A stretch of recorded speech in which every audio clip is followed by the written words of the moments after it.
Hi and welcome to Ali Lives Well on Less. I'm Ali, an early retired teacher currently living well on my small pension.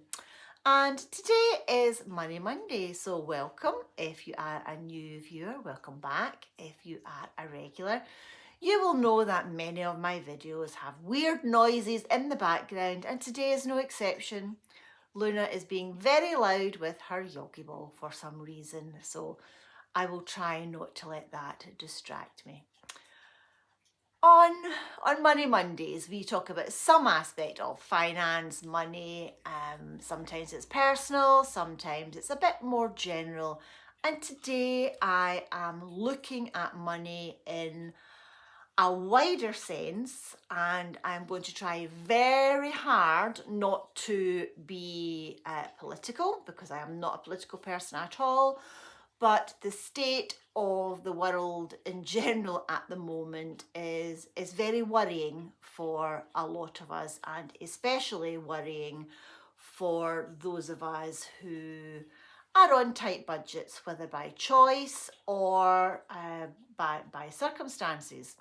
I have said before that I stopped watching the news many years ago. This does not make me uninformed. I do keep up to date with current affairs. I just don't buy into watching watching it on official channels, or clicking on articles and things online. Yeah, I really don't want to get down that rabbit hole, but I would always encourage anyone to get their news from a variety of sources, and not to just watch one version, whether you are on the left or on the right or in the middle or at the far extremes. It's always sensible to watch a broad range of things, even if you sometimes read or watch things that are maybe outside of your own political sphere, because that's the only way we learn about other aspects, on other views on life that can be quite different from our own. And I am aware that living in Scotland, living in the UK, our view of the world, I'm being careful, is perhaps different from those of you who are on the other side of the Atlantic, or at the bottom end of the world, where I do have an interest, because my son, or one of my sons, is an Australian citizen. So I think what I'm trying to talk about today affects us all. And certainly from some of the comments that I get on some of my videos, shows sometimes some misunderstandings that happen between different cultures. I think that's probably the easiest way to explain it. So when you watch a YouTube channel, or certainly when I watch a YouTube channel, if I strongly disagree with the content, I don't watch it.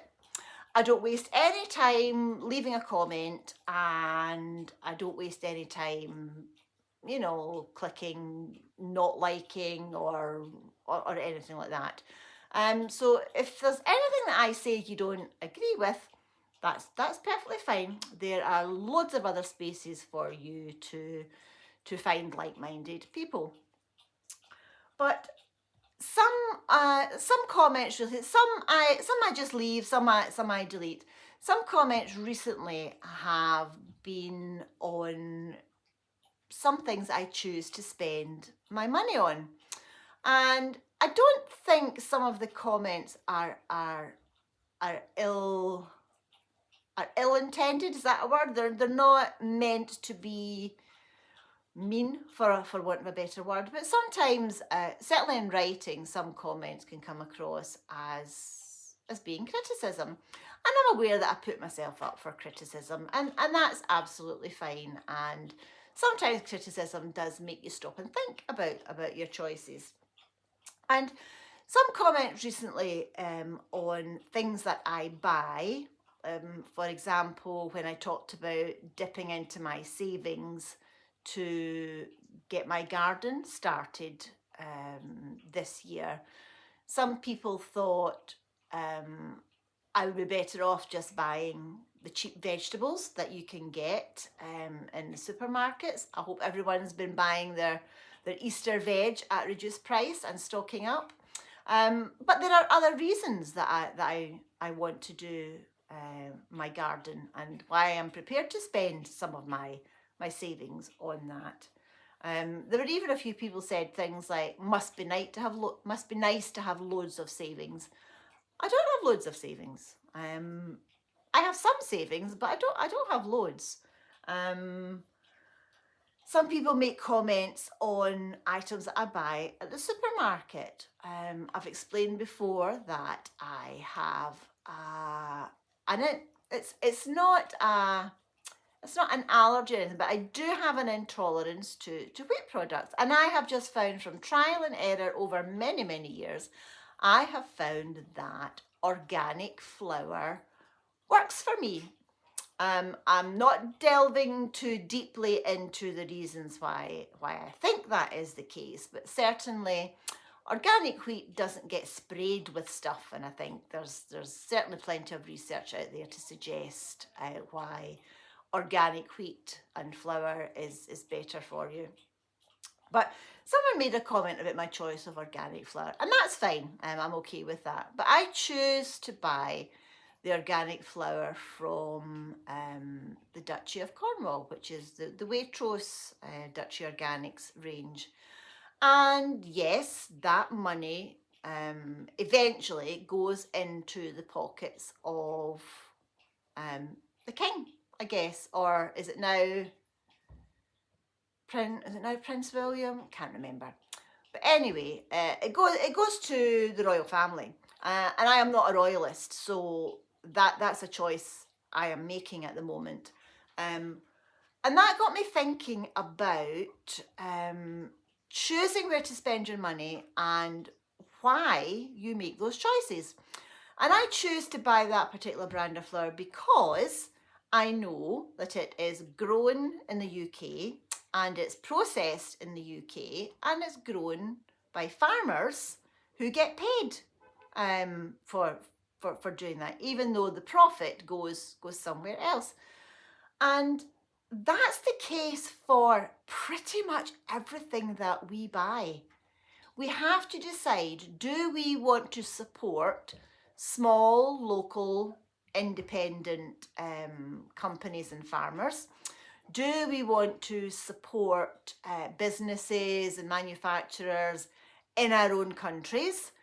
Or do we want to buy cheap imports from other countries? So what I'm asking today is, where's the line? Where's your line on where you decide to spend your hard-earned money? And that's really, really tricky, because now that we are so multi-international about a lot of things that we use and buy, the sad fact is that pretty much everything that we buy is the profits go to, I think it's 8, certainly the research that I was doing, there are 8 multi-global companies that pretty much own everything, absolutely everything. And that's quite scary, especially at the moment when it feels like the world is kind of imploding on itself, with some parts of the world not wanting to do trade with other parts of the world, and if they do trade with other parts of the world, and this includes the UK with all the Brexit nonsense that we've had and gone through, are you prepared to pay more money for the things that you want to buy? And I would say, absolutely, you can buy whatever you like from whatever company you want, as long as you do it in the knowledge that you know where the profit is going. You know who is benefiting from your purchase. And sometimes the line has to be as basic as what is the least worst choice. So the least worst choice of person, company that gets your money. And it got me thinking as to why we are so interested, and I include myself in that. Why are we so interested in sort of the homesteading channels? If you look at some of the big homesteading channels here on YouTube, they have sometimes like 500,000 subscribers. Some have more than that. Some have almost 1 million. Some have more than that. And they are making their lifestyle, their job, their income. And while they're doing that, they are growing all their own food, and some of them are raising and harvesting their own animals and supporting fellow homesteaders by buying each other's products. And that's kind of gone back to the way it used to be in the olden days, long before everything we did became a business and a money-making venture, and it's all about profit. And it goes back to our 8p veg from Tesco or wherever you want to buy it. Who's making the profit here? It's certainly not the farmers who are growing it. And that's kind of why I would really like to get back into growing as much of my own sort of fruit and veg that I can. And that's why I'm prepared to spend money on my garden. Yes, it would be cheaper if I could get a £1.50 little box every week, but that doesn't happen. They're not available every week, and you certainly can't rely on that. Growing your own fruit and veg is not free, because unless you start getting heirloom seed varieties and you learn to save your own seed, that's a whole other topic. You are still putting in the work and the effort and the time to grow that.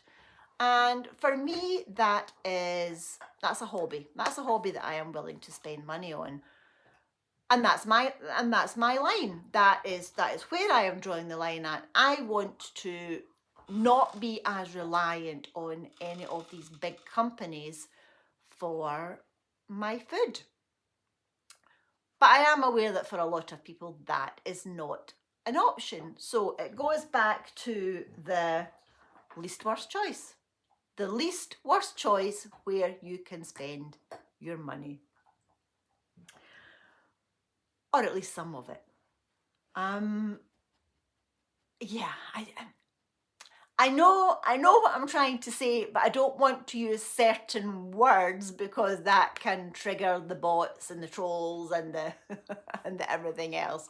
I am very much let everybody get on with it. So if no matter where you are on the political spectrum, unless you are deliberately hurting someone or a group of someone's, I am fine with that. And I just feel at the moment the world is pretty chaotic, and I'm certainly not getting at anyone that lives in one of the largest places on earth, because right here in the UK we've had some challenging things happen just in the past week. Our Supreme Court has been making decisions that are affecting a lot of people, and it's while I think there should be a healthy debate about it, it's become very quickly a nasty debate, and that's what I'm trying to avoid here on YouTube. There is room for debate, and I welcome debate from all sides, but the minute it becomes nasty and judgmental and that you should do this or you shouldn't be doing that is not helpful. It's not helpful. So that's what I'm asking you today. Where's your line? What is where is the line for you that makes you decide where you're going to spend your money? Is it ethical? And a fabulous example of that is Vivi. I know lots of you who watch my channel also watch Vivi. Vivi really sticks to her principles and tries to buy as much ethical and environmentally friendly things as she can. And while I strive to do that, I am nowhere near that level. And you do have to be aware that lots of the companies that did have an ethical stance or did have an environmentally friendly have sold out to these great big companies. There's a lot of chat online just now about the natural deodorant Wild, who has sold out to Unilever. There's always been stuff like that. Coca-Cola bought innocent smoothies. So yeah, you have to do your research and figure out, do I want my money to go to this company, knowing that there's another layer of companies above that always tend to lead back to these big 8 companies that own everything. And that's quite scary. So sometimes money isn't always the reason we make our spending choices. So over to you. Do you have any thoughts on this? Is it purely what's the most frugal option? Can we be frugal, ethical, and environmentally friendly all at the same time? Is it possible? I genuinely don't know. It's something I strive for, but I'm not entirely sure it is possible. Worth thinking about. And it's certainly something I've been thinking about for the last few weeks now. So I'm going to watch back this video and see if it makes sense. If it makes sense to me, then you'll see it. If it doesn't make sense, give me a shout. I'm more than happy to discuss thoughts on this. Luna's finished her yogi ball now, so she likes to go underneath the camera stand. So sometimes you get a little bit of a wiggle, but yeah, and she does it on cue. Thank you. Thank you. Okay, I hope you've enjoyed your Easter break, and yeah, if you're going back to work, then I hope you have a good week. So so have a good day, have a fab week, and I'll see you next time. Thanks for watching. Bye. You are so naughty. Is that for me? No.